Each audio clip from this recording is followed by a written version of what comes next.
Bienvenue à tous à la grande édition de la télévision rwandaise. Les médecins spécialistes du système digestif déplorent l'attitude de certaines personnes qui se font soigner tardivement, ce qui complique le traitement de ces maladies. Ils exhortent ainsi le public à suivre de près leur état de santé et se faire soigner sans délai pour le bien de leur santé. Au centre hospitalier universitaire de Kigali, comme dans d'autres hôpitaux du pays, les gastro-entérologues font le traitement des patients qui manifestent des troubles digestifs fonctionnels. Les médecins rwandais sont assistés dans ces opérations par 8 spécialistes venus des États-Unis, des Pays-Bas, de la Norvège et de l'Australie. Cela intervient alors qu'au centre hospitalier universitaire de Kigali uniquement, 400 patients attendaient le traitement avec un nombre similaire dans d'autres hôpitaux du pays. Le centre hospitalier universitaire de Kigali indique que 30% des patients qui nécessitaient les services d'endoscopie souffrent des troubles de l'appareil digestif. L'hôpital ajoute que leur état de santé est souvent aggravé par le retard de se faire soigner. Les maladies qui attaquent le tube digestif sont très diversifiées. À commencer par juste les douleurs de l'épigastre, bien les difficultés d'avaler, jusqu'aux maladies mortelles telles que cancer de l'œsophage, cancer de l'estomac, cancer du côlon, d'autres maladies qui peuvent attaquer le foie, les voies biliaires. Donc,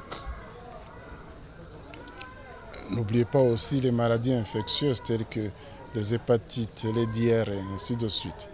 Donc, la gamme des maladies qui attaquent le tube digestif occupe à peu près 30%. 30% des pathologies ou bien des maladies que nous traitons au jour le jour dans nos institutions hospitalières. Les symptômes d'alerte que tout le monde devrait considérer, c'est par exemple difficulté d'avaler. Quand vous avez une difficulté d'avaler ou quand vous avalez et vous pressentez une douleur, ça c'est alarmant. Quelqu'un qui vomit tout le temps, quelqu'un qui vomit la nourriture ingérée il y a quelques jours. Normalement, la nourriture ne devrait pas rester dans l'estomac plus de 3 heures. 2-3 heures. Et si quelqu'un vient et vous dit que il vomit ce qu'il a mangé le jour précédent, c'est très alarmant. Si quelqu'un vomit du sang, quelqu'un qui perd du poids d'une façon non intentionnelle, et quelque chose de très important qui est souvent plus ou moins négligé ou on ne paie pas attention à cela, c'est l'évacuation de sel noir. Sel noir qui dit que cette personne est en train de saigner quelque part dans le tube digestif haut. Ou bien n'importe quelle hémorragie digestive, que ça soit présente dans ce qu'on vomit ou bien dans les selles. Dans le traitement qu'ils assurent, ces gastro-entérologues se servent des technologies modernes qui facilitent les soins. Chaque année, il y a une nouveauté pour l'intérêt de nos patients. Quand nous avons commencé, on a fait pour la première fois la ligature des varices. On a fait pour la première fois au CHK l'IRCP.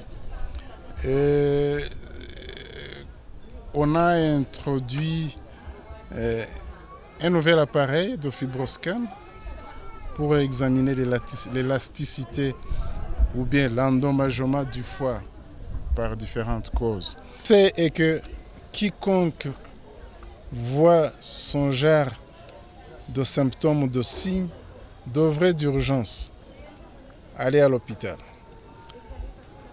Et le conseil que je donnerai aux agents de services de santé, si un patient présente l'un de ces symptômes, indépendamment de son état physique apparent, devrait être l'objet d'une urgence d'endoscopie. À part le centre hospitalier universitaire de Kigali, pendant une semaine, les services similaires seront administrés aux patients du CHUB, de l'hôpital Roi Faisal et de l'hôpital de Gisenyi. Il est prévu qu'au total, plus de 600 patients seront soignés dans ce programme. Qu'est-ce qui explique la flambée exceptionnelle du prix des combustibles ménagers dans la ville de Kigali? Les résidents de la ville de Kigali souhaitent en tout cas qu'une inspection soit faite pour qu'ils puissent comprendre cette situation. Les habitants de la ville indiquent qu'actuellement, 12 kg de gaz qui antérieurement coûtaient 15 200 francs rwandais, son prix actuel est entre 19 et 20 000 francs. Et le comble, c'est qu'il se fait rare.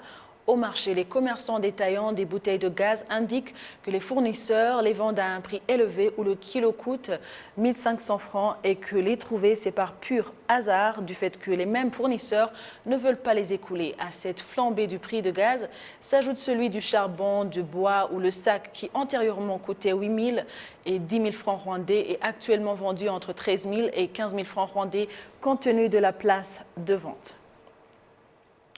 Place maintenant à la sécurité. 25 officiers des forces rwandaises de défense participent à une formation de 2 semaines de renforcement des capacités qui leur permettront d'initier d'autres en matière d'activités de maintien de la paix un peu dans le monde. Cette formation est organisée par l'Académie rwandaise de la paix conjointe avec le gouvernement britannique par l'intermédiaire de la Chambre Afrique de l'Institut britannique pour la paix.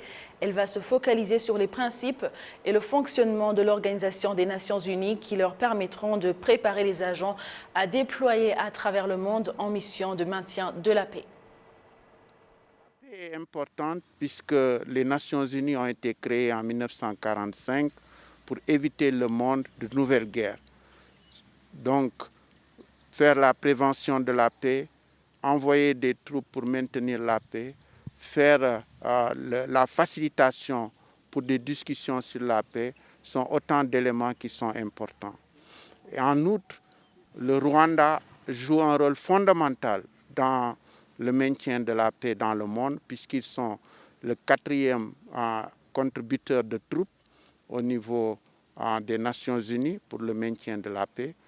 En outre, vous avez un bon centre de paix ici et ce centre permet de former des formateurs.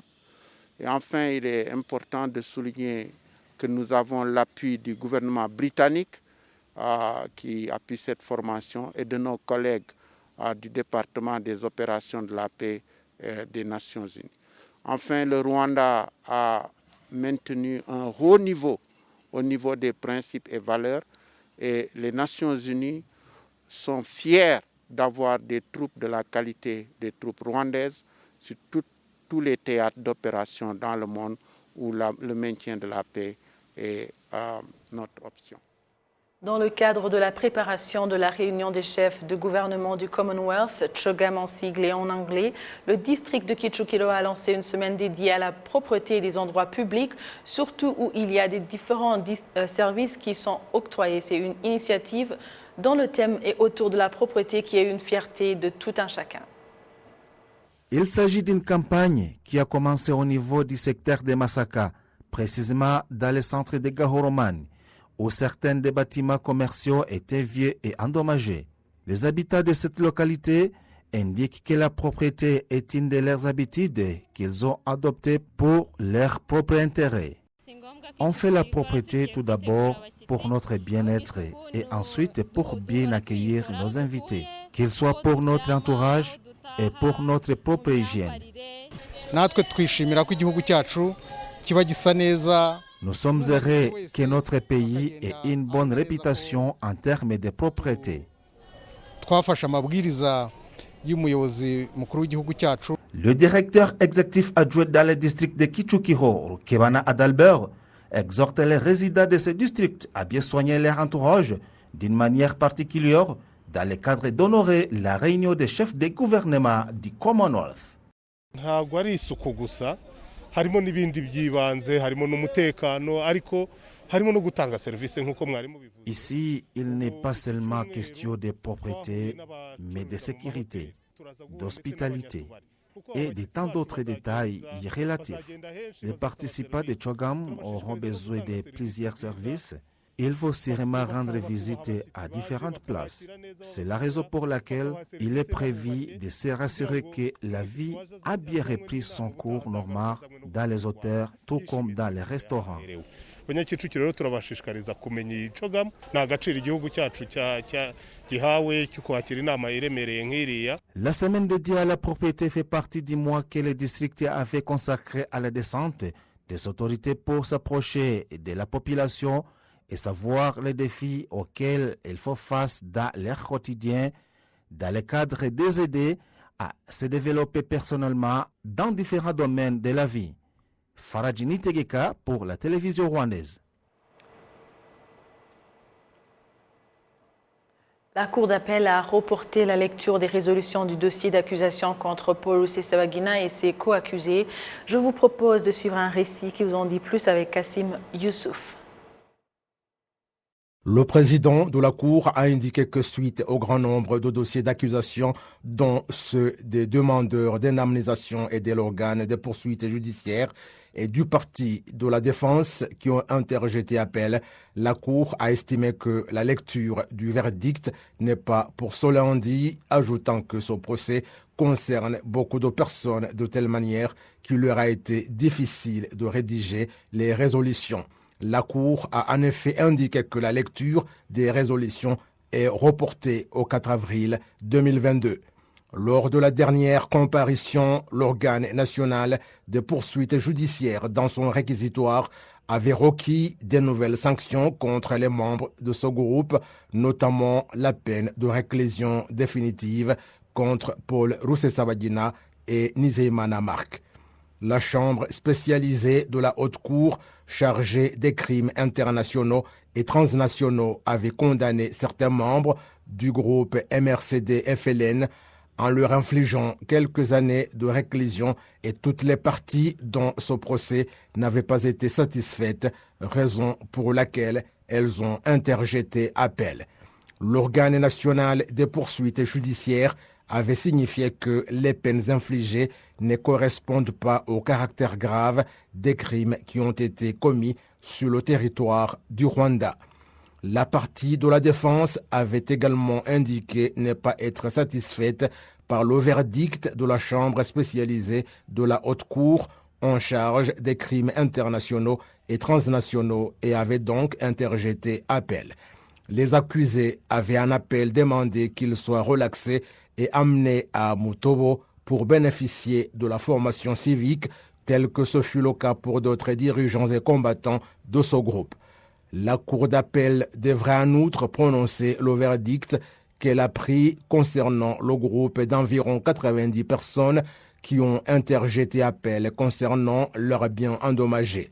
Un autre groupe a interjeté appel car il estime que l'argent que la Cour a décidé qu'ils recevront ne correspond pas à la réalité relative à leurs biens endommagés.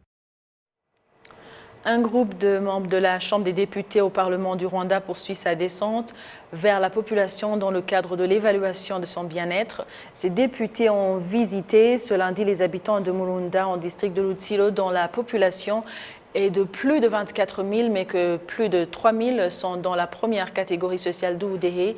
Les doléances des habitants de Mulunda concernent notamment le problème de ceux qui n'ont pas encore eu de compensation pour leurs biens endommagés par l'installation du réseau électrique Mburamazi Rugeyo du poste de santé non opérationnel suite au manque d'équipement du centre de santé de Mulunda que les intempéries ont endommagé et qui a été déplacé dans une zone qui ne convient pas et des écoles dont le corps enseignant n'est pas suffisant, notamment le TVT de ce secteur qui manque 12 enseignants.